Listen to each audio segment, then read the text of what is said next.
Over 6 million people lost their lives to the Holocaust, but so many more lives would have been lost if not for the help of others. My name is Emma, and today I'll be talking about what factors contributed to the Holocaust and how people helped. One reason for the Holocaust was that Adolf Hitler was a dictator. A dictatorship is a type of government where one person or one opinion has complete control over the whole nation. Usually, dictatorship happens when a country has a lot of social problems, and after World War I, Germany suffered a big defeat. Hitler blamed Jewish people for Germany's Great Depression. He believed there was one master race and all other people were not good enough. So in 1935, he and the Nazis passed the Nuremberg Laws. These laws made Germany's population go from Germany's citizens to only people that had German blood could be citizens of Germany. These laws also said that Jews were taken away freedom of speech, press, and protest. But Jewish anti-Semitism had a long history in Europe. Even in medieval times, Jews were mistreated for following their religion, and Hitler publicized those old ideas. During World War II, Hitler used propaganda to make him look like a good leader and to make Jews look bad. For example, posters saying Jews are rats or stole all of Germany's money, even cartoons where Jews were the villain. The Nazis told everyone to boycott Jewish-owned businesses and spread many more anti-Semitic ideas. Other posters worked against the Nazis and urged citizens to go against the anti-Semitic ideas and help the Jews that escaped. When I was doing my research, I learned about 3 people who helped the Jews: Janusz Korczak, Oskar Schindler, and Irina Sendler. Janusz Korczak was born in Warsaw, Poland in 1878. Before World War II, he was a doctor for kids in Poland and very well known. When World War II started, he owned a Jewish orphanage. The orphanage was moved into the Warsaw Ghetto.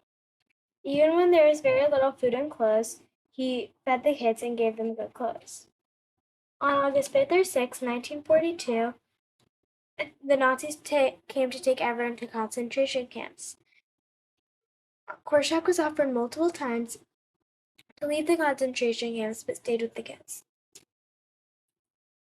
This is important because even though he died, he helped so many people through the war and comforted them. He sacrificed his own life to help others. Another person who helped the Jews was Oskar Schindler. He was born in 1908 in Svitavy Sekia. Schindler grew up to be a businessman. He owned a factory that made weapons and supplies for the Nazis. Later on, he became a spy for the Nazis, but changed his mind about the Jews when he saw what the Nazis were doing. Almost every time the Nazis would try to send the Jews to the camps, he would claim that he needed them for work in his factory. Inside the factory, the Jews were well fed, housed, and free to practice religion. Even though he was arrested multiple times, he kept going. This shows during World War II, people had to make very hard decisions. They could either risk their life to save others or stay safe and watch others die. Schindler chose to help. One other person that helped the Jews was Irina Sendler. She smuggled kids out of the Warsaw Ghetto. She got inside the ghetto by pretending to be a doctor in the ghetto. Some examples of how she smuggled them was by putting kids in body bags, potato sacks, and coffins. She even took a baby out in a toolbox. According to one of the articles, "Can you guarantee they will live?" Irina later recalled the distraught parents asking, but she could only guarantee they would die if they stayed. By helping the kids, she gave them a chance to live.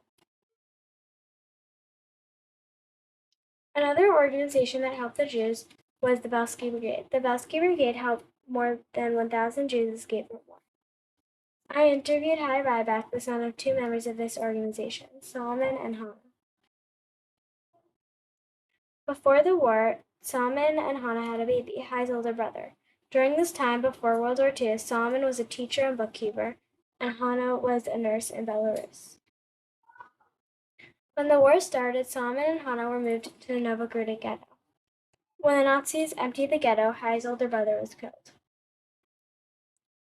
They were spared because of their jobs and sent to another working ghetto for 2 years until they found the plan of the Nazis that they were going to get killed. They escaped by digging an underground tunnel to the forest. In the forest, they built their own hospitals, kitchens, military and supplies for the military, and a theater. In the forest, Hannah worked at the makeshift hospital, and Solomon worked to smuggle people out of other ghettos. By the end of the war, the brigade had more than 1,000 people living together. After 2 years of being in the force, they were liberated in 1945. I believe if everyone keeps learning about the Holocaust, we can prevent it from ever happening again. Also, with social media, it'd be very hard to keep such a big thing a secret. In conclusion, I learned that the Holocaust happened because Adolf Hitler was a dictator who blamed the Jews for all of Germany's problems. Also, people were afraid to stand up to the Nazis. I learned about many people who did help the Jews, even risking their lives to help others. The lesson I learned is that when something bad is happening, you need to stand up.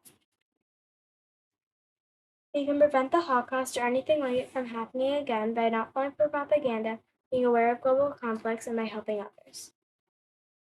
For more information, visit my blog.